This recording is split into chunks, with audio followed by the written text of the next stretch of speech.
Warning! Kinda Murdery contains adult themes, explicit language, and descriptions of violence. It is not suitable for anyone, and we recommend you stop listening now.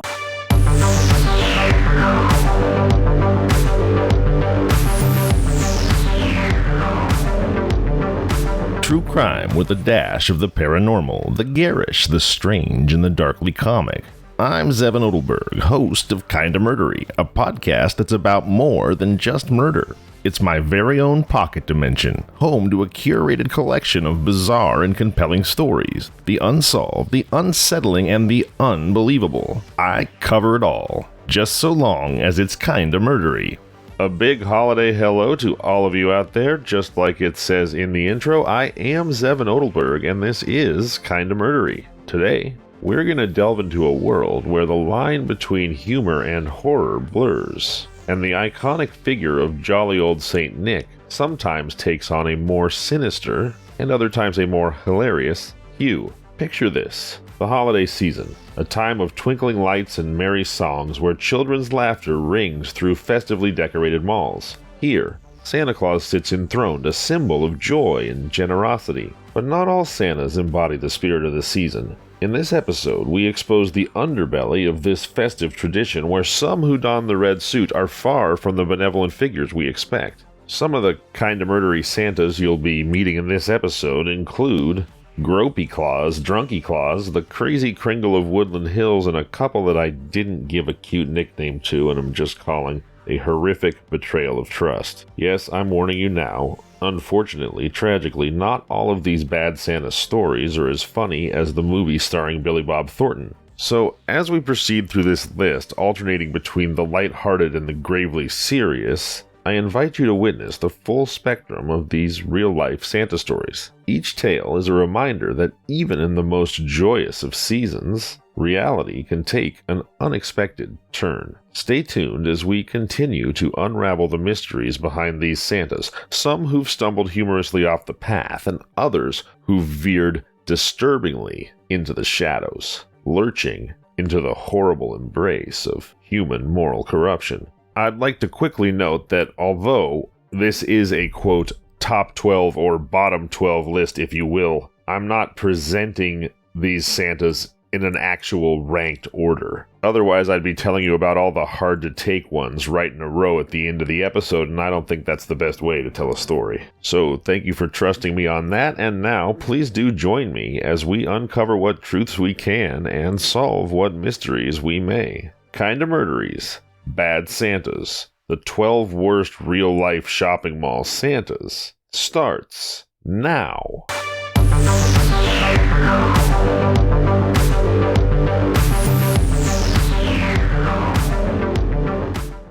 Our first entry on the Bad Santas list is number 12, Gropey Claus, Hanover, Massachusetts, 2013. In the bustling Hanover Mall, amidst the laughter of children and the snapping of festive photos, a shadow falls over the holiday spirit. It's 10 years ago, 2013, and Herbert Jones, a 62-year-old man donning the iconic red suit and white beard of Santa Claus, stands accused of a crime that doesn't exactly fit in the spirit of the holiday season. This particular Santa, a figure expected to embody warmth and safety, allegedly crossed a line that no Santa should ever cross. An 18-year-old girl dressed as an elf and working alongside him in the festive photo booth becomes the center of a disturbing incident. Her job to spread holiday cheer turns into a nightmare when she accuses Jones of groping her and uttering crude comments, a stark contrast to the joyous role he was supposed to play. The police are called and the allegations are serious: indecent assault and battery. Jones, steadfast in his denial, pleads not guilty but finds himself entangled in the consequences of his alleged actions. Released on a $1,000 bond, he faces a ban from the Hanover Mall. His role as Santa indefinitely suspended as the legal proceedings unfold.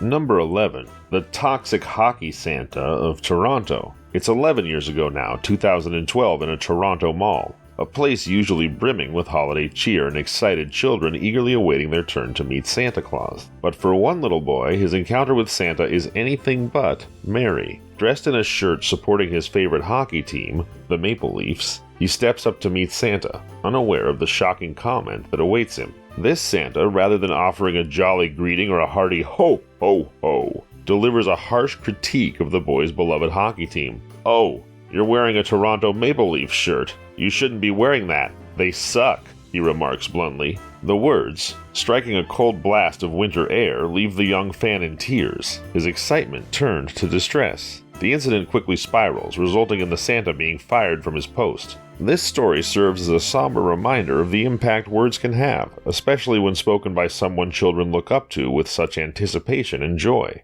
A Santa's role is to bring happiness and magic to the holiday season, not tears and disappointment. This Santa's strong hockey opinions, perhaps meant in jest, ended up costing him his role and leaving a lasting, sad memory for a young hockey fan, who after all was only rooting for his hometown team. Geez, Santa. Number 10. Not so much Father Christmas as Father... Seriously, man, what the actual F word? Norcutts Garden Centre, the UK. At the Norcutts Garden Centre in the UK in 2012, a family's festive outing turns into a bewildering and distressing experience. Wendy and Steve Kennett, along with their 3 young children, approach the mall Santa, expecting the usual cheerful exchange. What follows, however, is anything but ordinary. The children, sharing with Santa that they've been good this year, are met with a grim response. This Santa, rather than affirming their good behavior with promises of gifts, chooses to delve into the dark realities of the world. He speaks of, quote, bad people, unquote, and,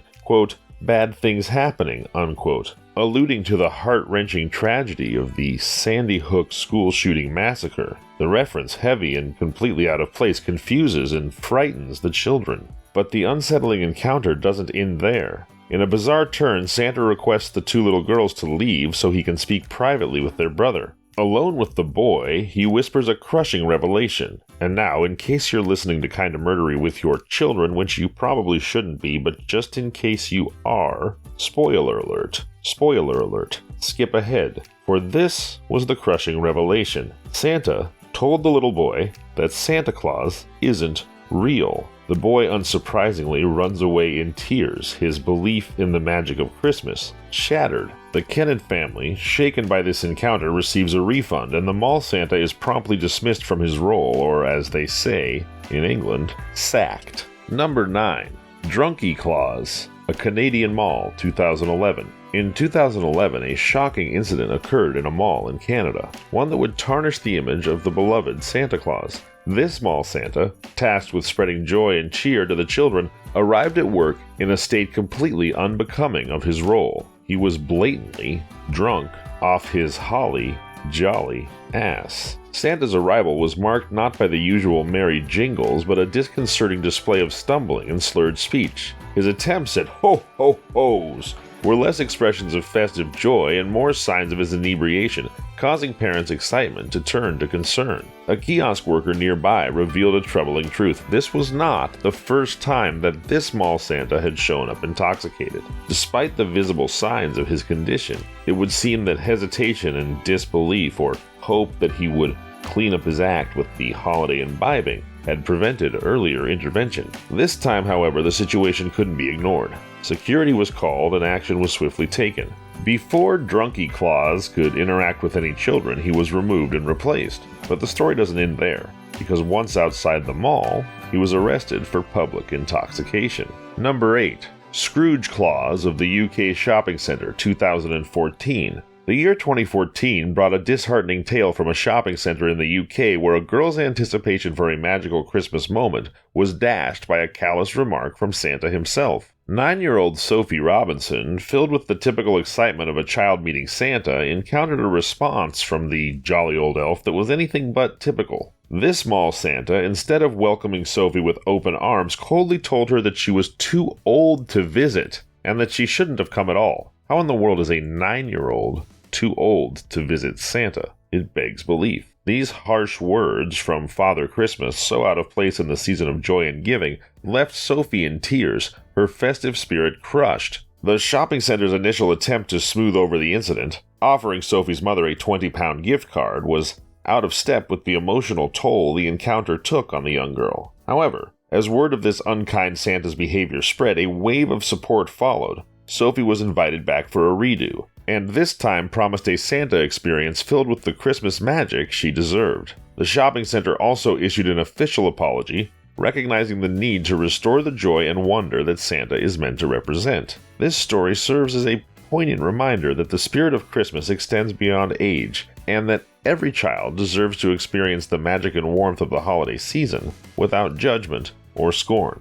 I'd like to think that this holiday grace extends even to a man-child like yours truly. Alright, these next two I'm going to group together. These are numbers 7 and 6, and I'm going to blast through them a little bit because they are awful, and I'm just calling them a horrific betrayal of trust, numbers 1 and 2. In the midst of the festive season of 2015, Raleigh, North Carolina witnessed a chilling scandal that shook the community. Leander Dewey Jones, a 63-year-old mall Santa, was at the heart of this disquieting, to say the least, event. Known for bringing joy and laughter as Santa, his true nature was sinisterly masked behind the jovial red suit. I imagine you guys know where this is going, and it is just gross. The alarming truth surfaced unexpectedly. Jones had taken his computer for repairs, a seemingly mundane act that led to a horrifying revelation. The repair technicians discovered something utterly appalling on his device: images of child pornography depicting children younger than 10. Oh God. This shocking discovery led to his immediate arrest, unveiling a disturbing side of a man trusted to be the symbol of innocence and joy. Jones' involvement with the Raleigh Triangle Santa Buddies, an organization dedicated to spreading Christmas cheer, cast a shadow over its noble intentions. His role as a children's entertainer, often appearing as a pirate or a magician at kids' birthday parties, adds a twisted irony to the narrative. Police even found a small pen camera hidden in his bathroom. Holy hell, this guy is the worst mall Santa ever. If this was truly a worst ranking, he would obviously be number 1. Let's move on to the next extra terrible mall Santa, and then we'll get back to the ones that are perhaps a little more entertaining. Number 6, A Horrible Betrayal of Trust Part 2. Quebec, Canada, 2013. 78-year-old former mall Santa Lawrence Doris awaited trial for 6 child sexual assault charges. He had previously worked at the Les Promenades de something I can't pronounce at all, La Tauis, maybe,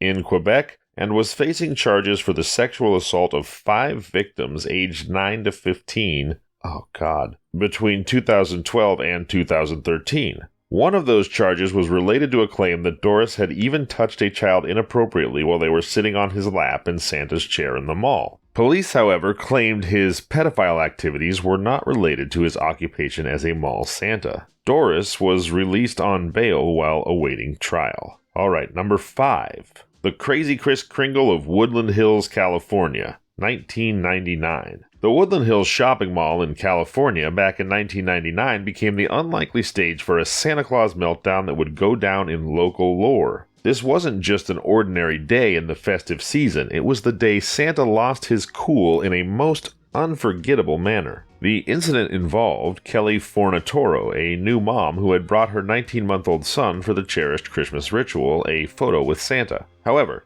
this Santa was far from the embodiment of holiday spirit. When the baby began to cry, as babies often do, this Santa snapped. His reaction was not one of comfort or patience, but of anger and accusation. His words to Fornatoro were cutting and cruel. He said, "Was it worth it? Was it worth it for you to torture your child for a picture? You must be an evil person." Unquote. Such harsh judgment, coming from a figure meant to symbolize kindness and goodwill, left onlookers in shock. As the situation escalated, Fornatoro's threat to report him seemed to trigger a bizarre defense. He claimed to be the real Santa Claus, the quote, best person in the world, unquote, before proceeding to rip off his costume and beard in a dramatic outburst.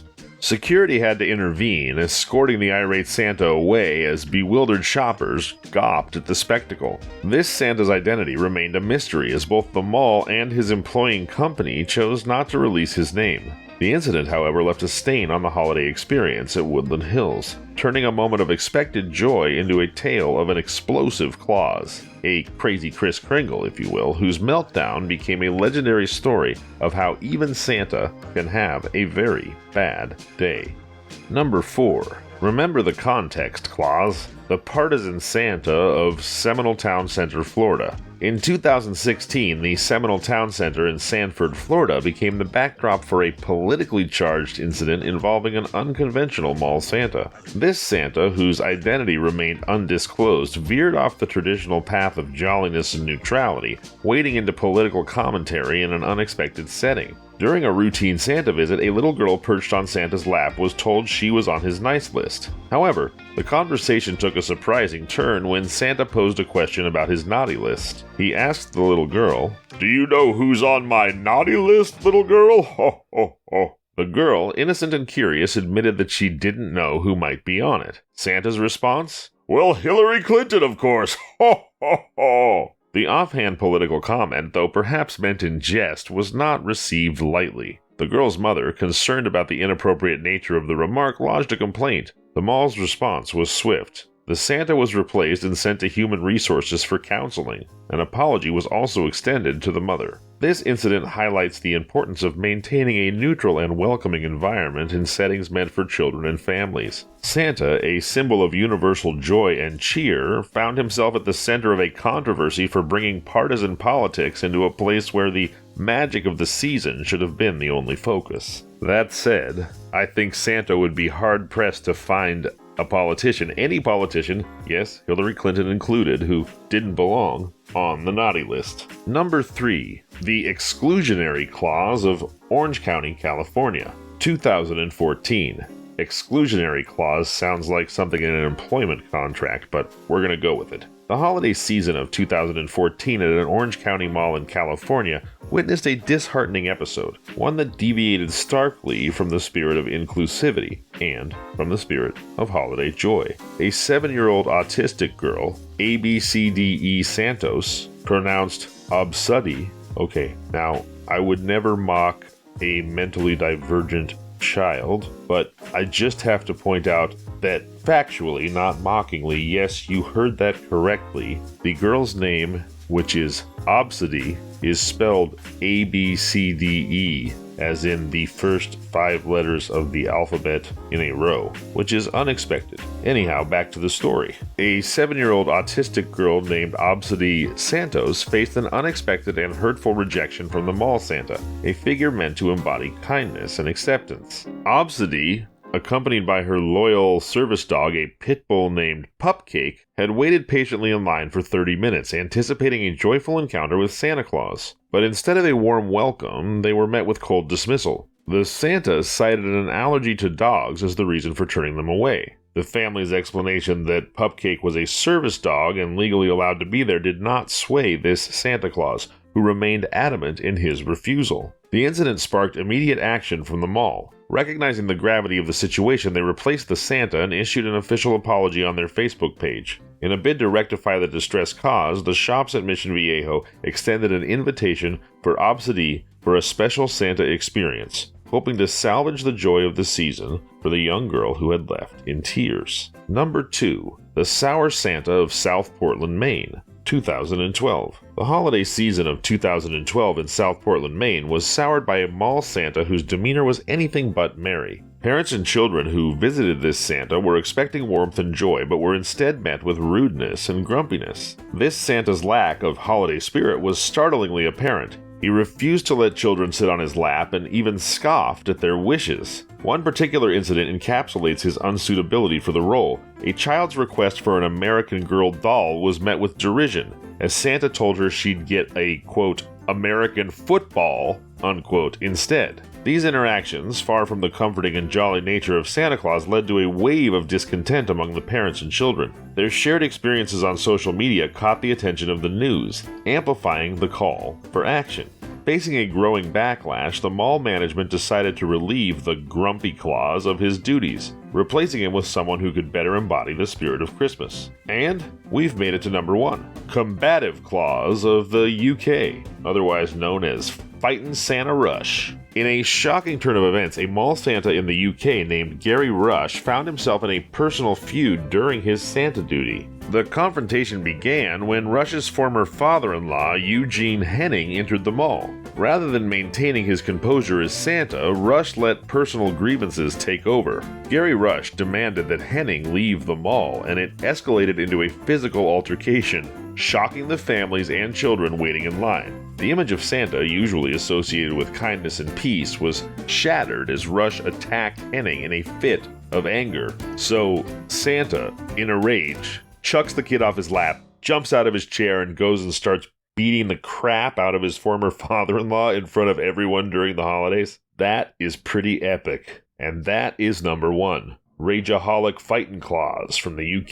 Hey everyone, I just wanted to say thank you so much for listening to Kinda Murdery every Thursday and Sunday as you do, and supporting the show this year. I really appreciate all of you. Because Sunday is actual Christmas Eve and I have family in town, it will probably be a Kinda Murdery classic episode, so I wanted to take this moment just to say thank you. Thank you so much for listening, for supporting me, for helping to bring fulfillment and meaning to my daily endeavors. I really do appreciate you all. Merry Christmas, Happy Holidays, and I do also want to take a moment to remind you, in case you're having a hard time this holiday, of the free 3-digit lifeline number, 988, that you can call anytime, 24 hours a day, 7 days a week. It's free to receive immediate counseling for substance use, mental health, or suicidal thoughts. So if you find yourself in a dark place, please do remember 988. And please do remember that you are loved and the world is a better place with you in it. Until next time, I hope you enjoyed Bad Santas. I hope you're on the nice list, and I hope there's a good Santa in your life. I'm Zevin Odelberg, and this has been Kinda Murdery. If you like the show, please subscribe, review, and tell your friends. You can find us on social media at Kinda Murdery or email at kindamurdery@gmail.com.